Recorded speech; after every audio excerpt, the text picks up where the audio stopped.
Much is being made of them putting Rui Hachimura on Nikola Jokic like we've never seen that before. But, yeah, that's what you love about getting that game one under your belt. You have a much better feel now of what to expect. And obviously we're going to make adjustments going into game two, and I'm sure they will. There's this kind of discussion being based that, like, even though the Lakers lost, they're walking out of here last night like they think they've got something. I'll bet you every red penny I have that Darvin Ham would rather be up 1-0 than down 0-1.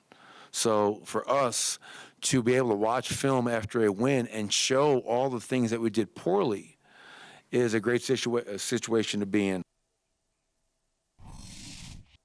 Oh, this is going to be fun. This is going to be fun. Already, they're up 1-0. And I like Liv Moods. I love when we get to this point in the series because it's always a progression. I'd rather get there earlier rather than waiting to game 4 or game 5. So this is how it starts off. It starts off this way. Like, no matter who, pick any two opponents in the conference finals. The coaches say things like this. Hey, listen, we have great respect for them. They do a wonderful job. They've got some good players. We're going to have to be better in this series than we were in the last series because we know what they're capable of. All these niceties back and forth. And then by like game 3, game 4, be like, you know what? They whining too. They getting called. What are you talking about us? How about them? And so already Michael Malone is there after game 1. Be like, oh, this ain't new. You got a new approach to Nikola, so? Right. I love it. Right. He's already gonna be petty. So what's going on? What's going down tonight? Because you said off air you're a little bit nervous. You're a little nervous. Well, Why? I talk too much trash, to the Lakers fan base. So, I know that they've got receipts probably dating back from their 2-10 start when I said their season was dead. And here we are. They're facing my team that I've been a fan of since I was a little kid. But I'm very excited to watch this game. I think we'll actually get a better idea of what this series is going to look like in game 2 rather than game 1. Listen, a lot of people were like, oh, the Nuggets aren't going to shoot like that again. I totally agree with that. Both of these teams combined for 46% from the 3-point line. I don't think that happens again. They combined for 258 total points. I actually think a lot of the adjustments that we're going to see from both teams is going to be defensively. As great as Anthony Davis was offensively, he got out-rebound 12-1 in the first quarter. So I think defense is going to be a priority here. I think it's a lot lower scoring, but I am, despite them blowing a big lead that they had at halftime, I'm very happy with what this Nuggets team is doing because they've been doing it. This is not new. Lakers fans are like, oh, they got some lucky shots. Well, I think we can't call them lucky anymore if they've been happening all season long. They have been on top of the West with the best player in the world all season long. So Nuggets fans know that they have been this great. It's not surprising to us. I think the only surprising factor here is that the Lakers were able to turn their season around. So I feel good about the Nuggets, but I do know that the Lakers are going to make some pretty serious defensive adjustments in this game. How concerned were you when you watched how they played defensively, the Lakers, in the second half, and knowing that, Denver literally was making their shots, and yet somehow the game ended up, they only won by 6 points? Yeah, at one point it was a 3-point game. I was sweating. I was making a drink. I was like very, very nervous. But you know what? The word concern as a Denver Nuggets fan when it comes to a blown lead, it really isn't concerning because they do it all the time. This is like a bad habit that this Nuggets team has. They take their foot off the gas and they make you sweat it out. So I think that they know that, and they are now fully aware that not only does this Lakers team make great adjustments post game before the next game, but they make them mid game.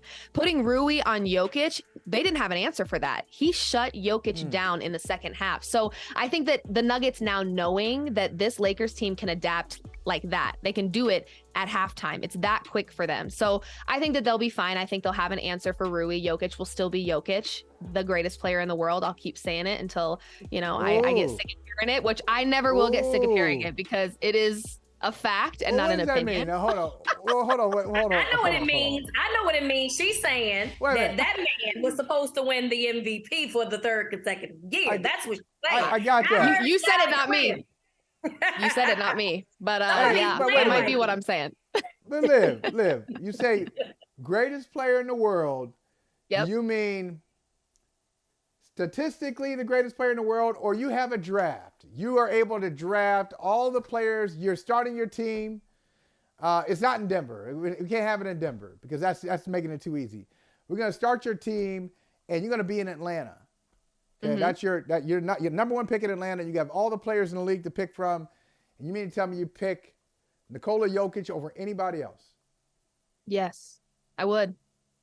I would. Listen, everyone's argument against Jokic is the defense thing, and I totally agree. He needs to play better defense. But look at a guy like Jimmy Butler as well. Insane basketball we're seeing from him right now. But if you're just a casual basketball watcher in the regular season, you don't see this. So every good player has a con. Every great player has a con. But when Jokic is on, his pros, to me, he has a longer list of pros than any other player in the league. So yes, give me Jokic every time.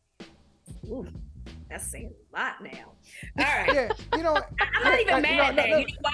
I'm not mad at that. I'm not mad at that. I do have to ask though, is this out of bias or you clearly just bias? Whether he played somewhere else, you would feel the same way.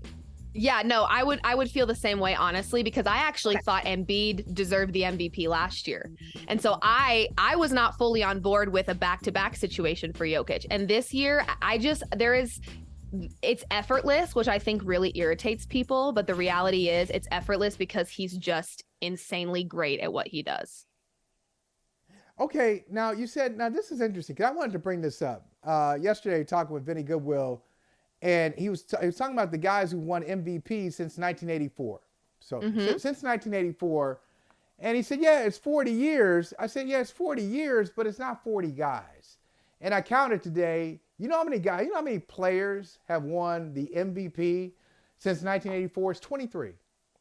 So 23 players in almost 40 years, because you've had, 6 from Michael Jordan, and then you had Steph Curry and Magic, and Larry won 3 straight. But he's talking about, it was hard for him to imagine Jokic getting those 3 straight and not playing in the finals. And so if Jokic makes the finals this year, does that argument go? It seems to be such a weird argument. Okay, like he's 3 wins away. So you didn't want him, when you didn't know what his final status was going to be, you didn't want him to win 3 straight. But if he gets to 3 straight now, do some of these voters want to go back and be like, give me my vote back? I don't want to give it to Embiid anymore. He lost in round 2 again. Let's give it to Jokic, who made his first final. I mean, it just seems to be such a flimsy reason. I mean, if he's worthy of 3 straight MVPs, he is, right? Yeah. I mean, to me, I think it's just it goes back to the emphasis that we have on the ring culture. It's all about the rings. It's all about the championships. And it's like, that doesn't take away from this individual player. When you take Jokic off the floor, the Nuggets fall apart. We saw that in game 1. To me, most valuable, if we want to break down the word valuable, Jokic is valuable. You take him off the court and the Nuggets are struggling. We saw a very opposite effect with the 76ers and Embiid. You take him off, they're thriving. So I just think we get a little loosey-goosey with the MVP award. I think that we pick and choose when we want to care about finals performances or rings or whatever. We're very, very selective about that because yet again, here we are. I'm searching for Embiid high and low in the playoffs and he's not in it anymore. So if we're going to use that against Jokic, we better keep that same energy when it comes to Embiid or any other player for that matter. I completely agree with that logic. I do think that at the end of the day, individual play is extremely important. And that should be the conversation when we're having, these GOAT conversations. It's about what they do as individuals, as players. Jokic is he's an anomaly to me because aesthetically, from a physical standpoint, he doesn't look like a basketball player. He kind of looks out of shape. It looks like he doesn't like going to the gym. And yet somehow he's like this dominant force that you just can't stop. So obviously you got game 2 tonight. Are there any concerns that you have from this Lakers team? I mean, we know that the Lakers have one of the top defenses in the NBA. We understand all of that logic. But is there anything specific about what they did on Monday that you might see a continuation of that says, I'm a little concerned here? Absolutely. And let me tell you something, despite the Nuggets banner hanging behind me and the longtime fandom, I'm not naive. And this is not going to be a very easy series. I made a joke earlier. I said, this is going to be a dogfight series, but in terms of making Lakers fans mad, it's Liv Moods in 4. That won't be a problem. I can do that in 4 games for sure. But this series between these two teams is going to be nuts. And I really think that what worried me about game 1 was, again, that adjustment, that lockdown of Jokic in the second half. They're going to start that in the first half now. So it's going to be a completely different start to the game. I think it's going to be a very low scoring affair. Like I said, I think I'm liking looking at that under for this game because I really think defense is going to be a priority. But I will tell you, the best defense conversation, you put the best defense against the best team in the West and they might look a little different. And, that's just all I'm going to say there is that, yeah, they're the best, but they're also going up against the best as well. So I think that they are going to definitely make adjustments that are going to be tough on the Nuggets, but thankfully the Nuggets are a very deep team. We have a lot of guys on the bench that I think can step up a little bit more. Christian has been really dominant. Aaron Gordon, I think offensively can do a little bit better. And I'm loving the guy that goes by the name of Bruce Brown. He has been a spectacular role player. And I think he's kind of like finding his rhythm here. I think he gets paid big money in the offseason. So to answer your question, long story short, yes, I am worried about that adjustment they made on Jokic, but I think there are enough guys around him that can make up for that early lockdown of him in game 2. Liv, I think you have underplayed your talent because you said you are good. You can sweep the Lakers when it comes to the, talking trash. Liv Moods in 4. Okay, we got that. But not just Liv in 4 over Lakers fans. Based on what you've tweeted, I think you got Grizzlies fans pretty upset too. You put it out there. Rita, Liv Mood says Ja Morant should be suspended for the season. Woo. For the 2023-24 season. Now, that's crazy. That's a lot. Tell me the logic on that. Tell me the logic on why you think he should be suspended for the year. Let me tell you something. I really, truly believe it is the only way he is going to learn his lesson.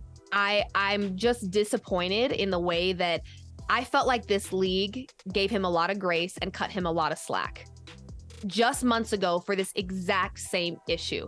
So kind of the fool me once, shame on you, fool me twice, shame on me. I think at this point, the league has to lay the hammer down. Is the full season a little much? Sure. But I don't know if he's going to learn otherwise. Everyone's like, well, he's going to be short this much money. He's still making money. And if the lifestyle that he is trying to portray to the public on social media, all these different things, he's the money to me doesn't really, I don't think it matters as much to a guy like Ja as it does to a regular old human like me, to be honest with you. So I think more than anything, it's just they are going to have to make an example out of Ja, especially considering the amount of grace that they gave him just months ago. Now he's making them look stupid, and that's a problem.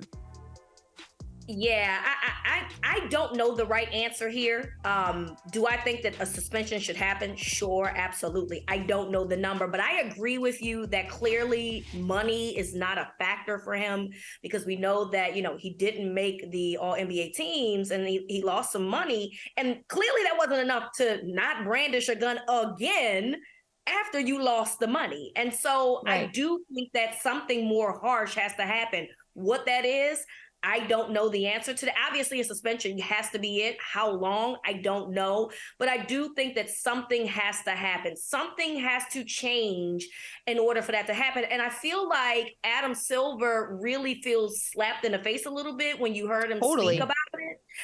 So I would not be surprised if I've heard 40 games being thrown around, but I wouldn't be surprised if it was more just on the strength of, I thought we were better than this and we moved on. You told me that you were moving on and yet you didn't move on. And then to make things worse, you didn't even give us an authentic apology. You went onto a bot site and gave us an apology. Like, come on, man. You got to be better than this. Well, yeah, come on. But Liv and Rita, why is Adam Silver, you're a grown man, Adam. You're a grown man and you're dealing with a kid. I mean, okay, he's a grown man, but he's 23. So you're dealing with a 23-year-old player who had, 3 weeks in counseling, rehab, still had the NBA season on his radar, what do you think he was going to do?